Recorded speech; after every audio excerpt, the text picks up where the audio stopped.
Well, both of them are from there. We're talking about Yariel Rodriguez. He's a Cuban who's gone to Japan and polished everything. He's 26, pitches for the Chunichi Dragons, 46-37 record. But there's competition. The Cubs want him. The Red Sox are interested in Rodriguez. I don't know what the price tag is going to be, but he would be a back-of-the-end rotation guy. The other one, and I'll be honest with you, I'm surprised he's not signed anywhere yet. I don't understand why. Shota Imanaga, a left-hander, Yokohama Bay Stars, 30 years old, 74-55, rock-solid control artist. Little bit of concern, though, because he's given up 134 home runs in Japan. That may chase some teams away. I was told Mets, Boston, Yankees, Angels, Giants, all interested in him. I've not been able to dig up what the price tag is, but those two there. Now, there's one other late-breaking story as we came on with our podcast.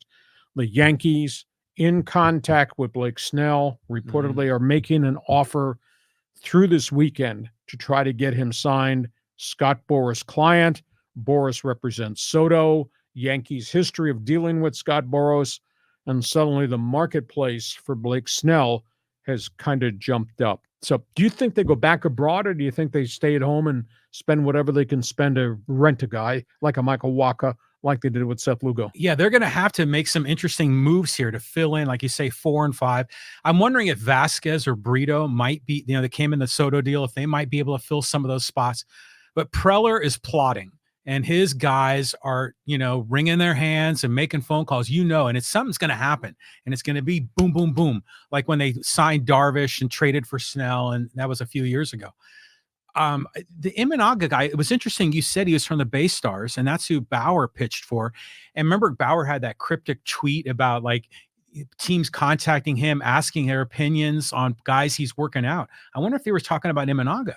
Connect the dots? Yeah. I think so. Yeah, that might be the guy. So, and Bauer's really peeved that everybody's now using him for information about somebody else because they're not signing him. Yeah, exactly. So, the Padres have more work to do, but I like these two signings. What do you think about the Snell situation? I mean, he has to sign sometime. Where do you think he's going to go? Well, it makes sense, Yankees, because, they need the big name. They wanted Yamamoto, and he wasn't available because the Dodgers signed him. But I just wonder if Blake Snell could handle New York, because he's such an interesting kind of quirky guy. Offbeat. Yeah, very much so. And I don't know how that would run with Yankee fans and old school New York baseball people. But, if he can get the money, if he can get 7 years, $25 million from Steinbrenner, man, go for it. Angels ought to sign this guy. Big time. I mean, he would be the front of the rotation. He'd stay in Southern California. The media pressure points are not the same in Anaheim. We're not the same in San Diego as they'd be at Yankee Stadium. So this will be fascinating.